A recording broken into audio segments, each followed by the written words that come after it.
जय हिंद बच्चों, आज क्लास 11 फिजिक्स के 6 चैप्टर का 6th लेक्चर है। लेक्चर का नंबर 6.6 और आज हम करेंगे एक डेरिवेशन। बहुत आसान सा सिंपल सा डेरिवेशन है, वर्क एनर्जी थ्योरम।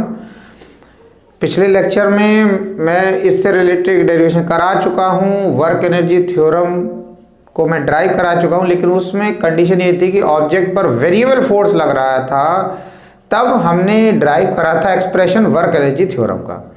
तो आज का जो हमारा डेरिवेशन है वो भी वही है, वर्क एनर्जी थ्योरम, लेकिन आज हम ये कंसीडर करेंगे कि ऑब्जेक्ट पे जो फोर्स लग रहा है वो कांस्टेंट फोर्स है, तब कैसे वर्क एनर्जी थ्योरम को ड्राइव करेंगे। देखो, आपको समझना है बच्चों कि ये वर्क एनर्जी थ्योरम जो है आपसे एग्जाम में कैसे पूछा जा सकता है। आपको कंडीशन दिया होगा, यानी कि आपसे बोला जाएगा drive work energy theorem when a variable force acting on a body, या आपसे बोला जाएगा drive work energy theorem when a variable force acting on a body. तो आपको वो देखकर उसी के अकॉर्डिंग करना है कि कांस्टेंट फोर्स का केस है या वेरिएबल फोर्स का केस है। तो दोनों में थोड़ा सा मेथड अलग है, फाइनल एक्सप्रेशन सेम है। समझ आई बात? तो अभी हम देखते हैं work energy theorem for a constant force. Object पर कांस्टेंट फोर्स लगा, तो डेफिनेशन तो बड़ी आसान सी है, मैं पिछले लेक्चर में बता चुका था कि work energy theorem work done by the net force equals to change in kinetic energy, कि जो नेट फोर्स किसी ऑब्जेक्ट पे लगेगा और वो जो वर्क डन करेगा वो ऑब्जेक्ट की चेंज इन काइनेटिक एनर्जी के बराबर होगा, वही हमें ड्राइव करना। तो हमने यहाँ पे ये माना है कि एक ऑब्जेक्ट है, उसका मास m है, उसकी इनिशियल वेलोसिटी u है और उस पर एक कांस्टेंट फोर्स लगता है, यानी कि एक ऑब्जेक्ट है, उसका मास m है, स्मॉल m से डिनोट करेंगे, और उसकी इनिशियल वेलोसिटी u है। हो सकता है वो जीरो हो, हम इसको नहीं कह रहे, हमने u बोल दिया, वो जीरो भी हो सकती है, नॉट इक्वल टू जीरो भी हो सकती है।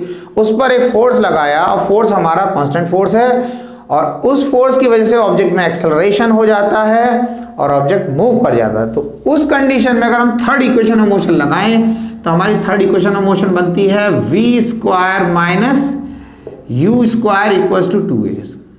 कहने का मतलब यह है कि ऑब्जेक्ट की इनिशियल वेलोसिटी u, हमने उस पर एक कांस्टेंट फोर्स लगाया तो उसकी फाइनल वेलोसिटी होगी v, उसमें एक्सेलरेशन प्रोड्यूस होगा a, और displacement s is the displacement, जितना वो मूव करती है वो डिस्प्लेसमेंट हुआ s।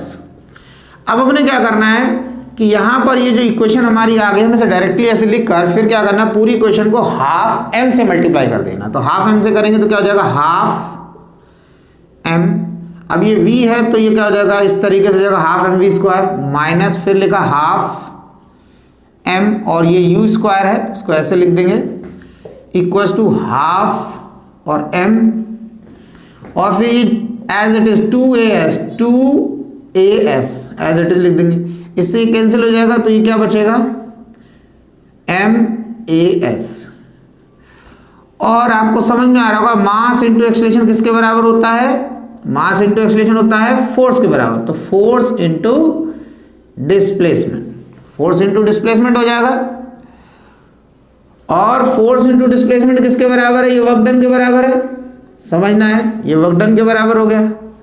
तो अगर आपको ऐसे एक ही लाइन में नहीं लिखना है तो आप ऐसे कर लो, कोई नहीं, अगले स्टेप में करके दिखा देते हैं। इसमें क्या लगा, हाफ एम वी स्क्वायर, तो मैं इसको ऐसे लिख देता हूँ half M we square minus half M you square, और अगले स्टेप में मास इंटू एक्सेलरेशन के प्लेस पे लिख देते हैं फोर्स, क्योंकि F equal to M into A होता है, एस को एज इट इज लिख दिया, और फिर half M we square minus, इसको तो लेफ्ट हैंड साइड को तो बस ऐसे ही लिखना है, इसमें कोई चेंज नहीं।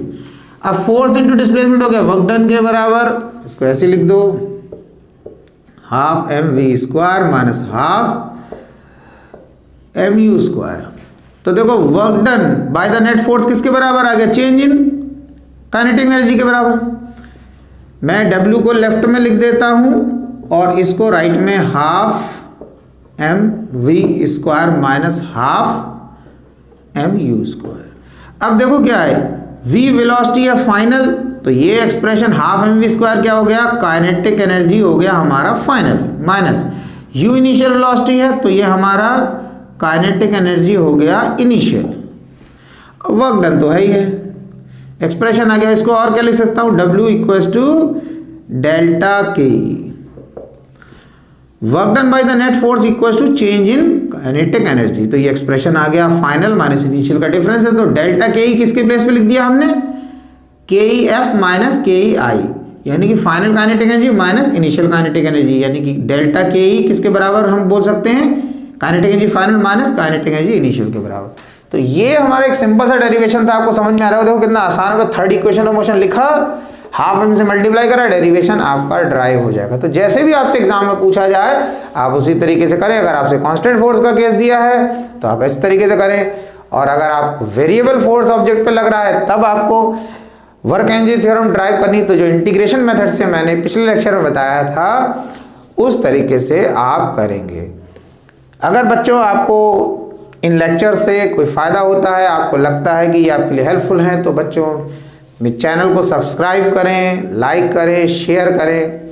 कोई भी प्रॉब्लम है तो बेटा आप बता सकते हैं कमेंट बॉक्स में कमेंट करके, मैं उस पर लेक्चर बना दूंगा। कोशिश करते रहें, टेंशन बिल्कुल ना लें। कोशिश करने वालों की हार नहीं होती, मेहनत कभी बेकार नहीं होती। पढ़ते रहें, आगे बढ़ते रहें।